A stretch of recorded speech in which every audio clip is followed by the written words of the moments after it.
नमस्कार, आप देख रहे हैं शीर्षक न्यूज। आज 16 जून मंगलवार के सभी देश और दुनिया की ताज़ा बड़ी खबरों को एक एक करके जानेंगे। इससे पहले यदि आप हमारे चैनल पर नए हो तो चैनल को सब्सक्राइब करें तथा घंटी बटन दबाकर ऑल नोटिफिकेशन बिल को ऑन कर दें ताकि जो भी वीडियो डाले आप तक पहुंचती रहे। पीएम मोदी 2 दिन करेंगे मुख्यमंत्रियों के साथ बैठक, इन मुद्दों पर हो सकती है चर्चा। जी दोस्तों, पीएम मोदी मंगलवार और बुधवार को देश के सभी राज्यों के मुख्यमंत्रियों से करेंगे बात, जिसमें कोरोना पर चर्चा होगी।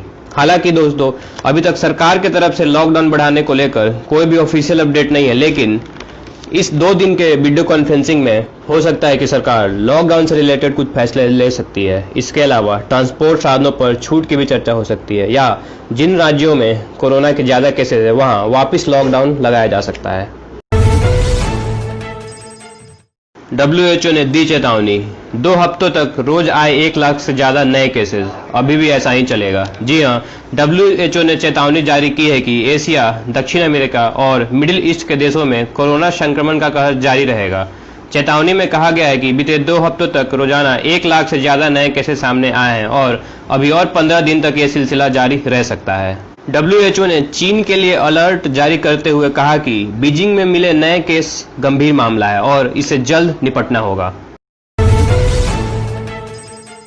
अगला अपडेट दिल्ली से आ रहा है, जहां अमित शाह के बैठक में डिस्चार्ज पॉलिसी बदलने का फैसला लिया गया है। जी हां, ठीक होने पर मरीजों को सर्टिफिकेट दिया जाएगा। आपको बता दें कि दिल्ली में कोरोना के बढ़ते संक्रमण के बीच मोर्चा संभाल चुके केंद्रीय गृह मंत्री अमित शाह ताबड़तोड़ फैसले ले रहे हैं। हो सकता है कि सरकार लॉकडाउन से रिलेटेड कुछ फैसले ले सकती है। इसके अलावा ट्रांसपोर्ट साधनों पर छूट की भी चर्चा हो सकती है, या जिन राज्यों में कोरोना के ज्यादा केसेस है वहां वापस लॉकडाउन लगाया जा सकता है।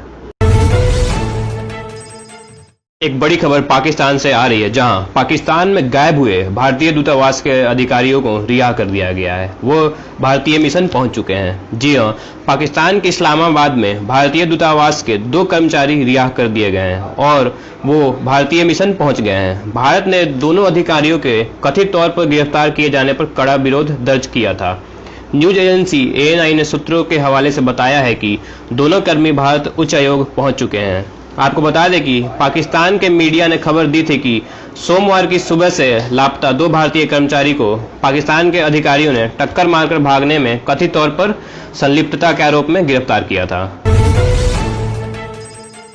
UNHRC में भारत ने पाकिस्तान को दिया कड़ा जवाब, कहा खुद के गिरेबान में झांको। जी हाँ, संयुक्त राष्ट्र मानवाधिकार परिषद के 43वें सत्र में भारत ने एक बार फिर पाकिस्तान को उसी की भाषा में करारा जवाब दिया है। UNHRC में पाकिस्तान की ओर से उठाए गए कश्मीर के मुद्दे पर परमानेंट मिशन ऑफ इंडिया के फर्स्ट सेक्रेटरी सेंथिल कुमार ने जवाब देते हुए कहा कि खुद नरसंहार करने वाला देश इतनी हिम्मत है कि वो दूसरे पर आरोप लगाए। पाकिस्तान जैसे देश को किसी पर आरोप लगाने से पहले अपने गिरेबान में झांकना चाहिए। दोस्तों, अगर आप इंडियन एयरफोर्स में ऑफिसर बनना चाहते हैं तो आपके लिए सुनहरा अवसर है। जी हाँ, इंडियन एयरफोर्स ने फ्लाइंग एंड ग्राउंड ड्यूटी में FCAT group A gazetted officer, तकनीकी और गैर तकनीकी पदों के लिए ऑनलाइन आवेदन प्रक्रिया कल से शुरू कर दी है। जो उम्मीदवार आवेदन करने के इच्छुक हैं वे FCAT की ऑफिशियल वेबसाइट fcat.cdsc.in पर जाकर आवेदन कर सकते हैं। इन पदों के लिए वे उम्मीदवार आवेदन कर सकते हैं जिन्होंने किसी मान्यता प्राप्त संस्थान से भौतिकी और गणित में 10+2 में 50% से अधिक अंक प्राप्त किए हैं। आपको बता दें कि आवेदन करने की अंतिम तिथि 14 जुलाई 2020 है और परीक्षा की तिथि 19 सितंबर 2020 होगी। मोदी सरकार ने 15 राज्यों में शुरू की नई स्कीम, 81 करोड़ राशन कार्ड धारकों को मिलेगा फायदा। जी हाँ, राष्ट्रीय खाद्य सुरक्षा अधिनियम यानी NFA से लाभार्थियों को पोषक तत्व भोजन उपलब्ध कराने हेतु सरकार ने 15 राज्यों को एक जिले में राइस फोर्टिफिकेशन की पायलट योजना शुरू की है। इसके तहत महाराष्ट्र, गुजरात और आंध्र प्रदेश के चुने हुए जिलों में पौष्टिक चावल का वितरण शुरू हो गया है। पौष्टिक चावल वितरण का काम ओडिशा और उत्तर प्रदेश में भी बहुत जल्द शुरू किया जाएगा। अन्य राज्यों को भी इसे जल्द शुरू करने के लिए कहा गया है।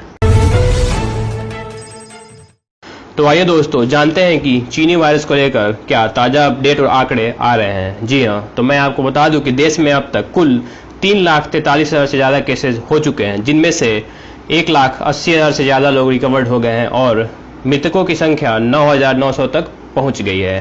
आप अलग अलग राज्यों का अपडेट स्क्रीन पर देख सकते हैं।